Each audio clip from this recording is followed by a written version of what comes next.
हाज़रीन महफिल, फूल आप तो खूबसूरत होते हैं, मक्खियाँ ख़राब करती हैं।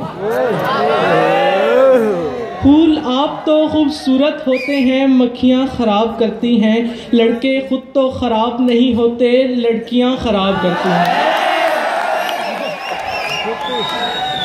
अब अपनी मोहब्बत में नाकामी की कहानी पेश करेंगे FSC B6 प्री इंजीनियरिंग से। आपकी भरपूर तालियों में अहमद मिनाम। अलग है।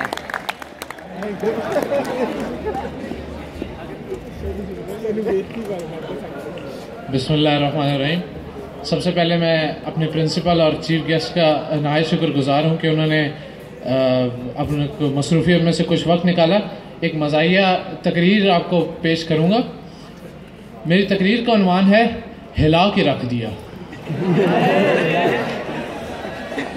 कल रात मुझे डेंगी ने काटा, ये उसका जुनून था। मैंने खुजली की, इसमें मेरा सुकून था। और जानबूझ के भी मैंने उसे नहीं मारा क्योंकि उसकी नसों में मेरा खून था।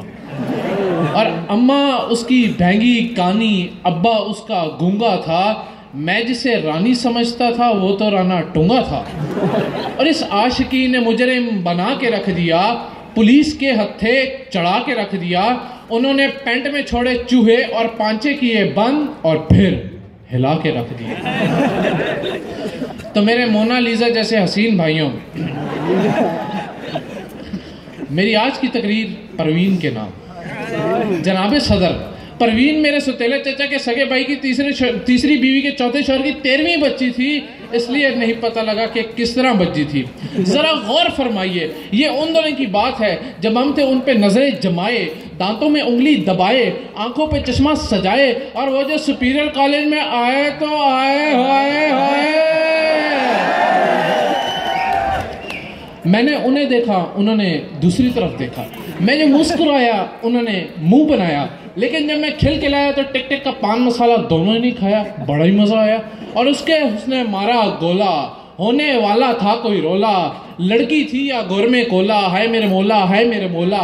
जुल्फे उसकी गीली गीली, साड़ी उसकी नीली पीली, चाल थी उसकी ढीली ढीली। मेरे ख्याल में उसके पास पेचकस नहीं था, और पेचकस ढूंढते ढूंढते उसने मुझे छनकाई प्यार की बंग माहिया। लट्ठे दी चादर उते सलेटी रंग माहिया। बस यही अदा उसकी मेरे दिल में कुछ इस तरह से बस गई जिस तरह छोटे से रक्शे में आबदा परवीन फंस गई। फिर इतवार की रात हुई, हमारी पहली मुलाकात हुई। दोनों एक दूसरे के इतना करीब आते हैं जितना आटे को देखकर गरीब आते हैं। वो आगे बढ़ी, मैंने आयतल कुर्सी पढ़ी। जनाबे सदर, उसकी बहती हुई नाक देखकर मुझे यूं लगा जैसे पिघली हुई कुल्फी हो, और उसकी सुर्ख आंखों में डूबकर हो गया मैं बेगाना। वो तो बाद में पता लगा पगली चर्स पीती थी रोजाना। तो जनाबे सदर, मैं बोला, मेरी जुल्फों को नरमी से छू लो वरना पापी चूलो पापी चूलो। वो बोली, नीला पीला रंग न कर पप्पू यार तंग न कर। और इसी बहाने मैं रियो बिस्किट लेकर गया छत के ऊपर। वो बोली, प्यार मोहब्बत से भी ऊपर, पीक फ्रीन सुपर। और अब न वो इकरार करती है न इनकार करती है, मेरे ही ख्वाबों में आकर कोऑर्डिनेटर साहब से प्यार करती है। और कहते हैं कि खांसी की दवा वक्त पर ना लो तो टीबी बन जाती है, महबूबा वक्त पर ना बदलो तो बीवी बन जाती है। तो जनाबे सदर, इसके बाद मैंने छोड़ दिया अपनी मोहब्बत परवीन को, तरजीह दी इकबाल के शाहीन को। सबसे पहले बसेरा किया पहाड़ों की चट्टानों में, पर फायरिंग करके भगा दिया बनारस के पठानों ने। फिर जिंदगी की भीड़ में कुछ इस तरह से खो गई, पता ही नहीं लगा आलू 80 रुपए किलो हो गए। फिर जो कुछ कम होने लगा मेरा नॉलेज, तो मैंने दाखिला ले लिया सुपीरियर कॉलेज। कॉलेज में आने के बाद मुझ पर आया हुआ कि इस माशरे में अगर लड़की खांसे तो सुगड़पन, लड़का खांसे तो दमे का मरीज, लड़का क्लास में सवाल करे तो ओछा, लड़की करे तो ओ अच्छा।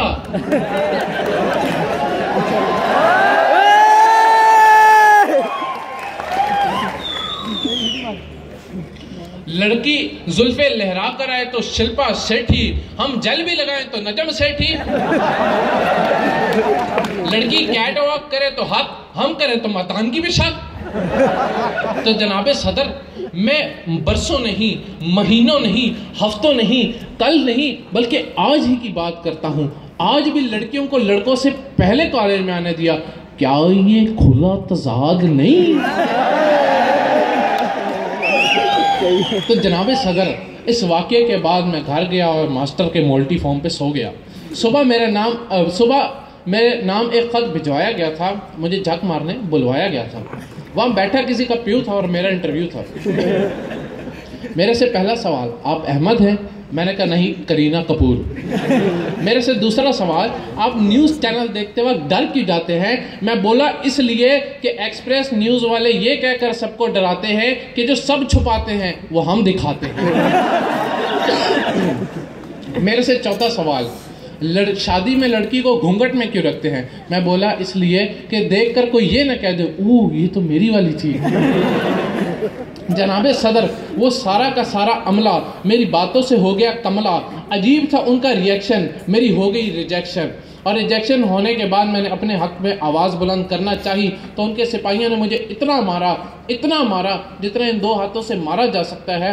और मार खाने के बाद मैं वहाँ से इतना भागा जितना इन दो टांगों के साथ भागा जा सकता है। और अचानक भागते भागते सूरज की किरणों ने मुझे चौंका के रख दिया। पुलिस ने मुझे पकड़ा और मेरे घुटनों को हिला के रख दिया।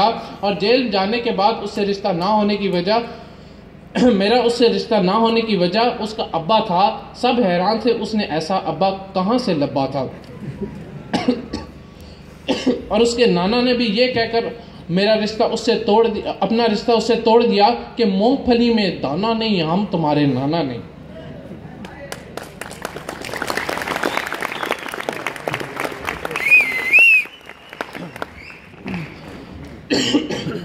तो जनाबे सदर, फिर भी मैंने उस बेवफा को खत लिख दिया सब्र करके, दिल में अरमानों की कब्र करके। भोली भाली समझी ना मेरे प्यार को, खत दे दिया अपने भाई गुलजार को। फिर मैंने दरिया की बड़ी मौज देखी, अपने पीछे गुलजार की फौज देखी। उसके मारने से जिस्म से राग निकल रहे थे, मुंह से अगले पिछले साज निकल रहे थे।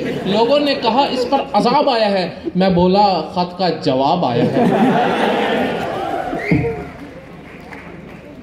और इस प्यार वफा की लाज निभाते पागल और जज्बाती लोग अक्सर धोखा खा जाते हैं। हम जैसे देहाती लोग तो देहात से मुझे अपने चाचे खैरू की बेटी मैरू याद आ जाती है। और शहजादी मैरू से शादी जानलेवा हो सकती थी, छठी बार वो भी तो बेवा हो सकती थी। पर जनाबे सदर, मैं मैरू को इतना शदीद चाहता था कि उस जैसी मजीद चाहता था। मगर बर्बाद मेरा लक हो गया जब से चाचे खैरू को शक हो गया। चाचे खैरू ने कहा कि छक्के की जगह चौका न मिले, शिकायत का अब कोई मौका न मिले। तो जनाबे सदर, चाचे खैरू ने मुझे बेकार कह दिया, मेहरू के रिश्ते से इनकार कह दिया। जनाबे सदर, मेहरू से रिश्ते से इनकार के बाद या तो मेरा मरना बनता था या डी चौक पे धरना बनता था। फिर यूँ हुआ कि जब से हो गई मेरे साथ धांधली तो मैंने अपनी बिस्तर बोरी बांध ली, डी चौक पे दे दिया मैंने धरना। वहाँ से था चाचे खैरू का गुजरना। फिर 40 दिन तक किया मैंने सबर, वहीं पर खोद ली मैंने अपनी कब्र। सर पे बांध लिया मैंने अपने कफन, मर जाऊं तो कर देना दफन। चाचा खैरू था कि उसकी शर्त बदलती नहीं थी और मैरू थी कि रेड जोन से बाहर निकलती नहीं थी। तो जनाबे सदर, मैं अपनी तकरीर का इख्तिताम इस बात पे करूंगा कि मुल्क कैसे तरक्की करे। ये मुल्क कैसे तरक्की करे जब बानिए पाकिस्तान आज भी इस गर्म खून को देख रहा है और ये गर्म खून बादी जैतून को देख रहा है।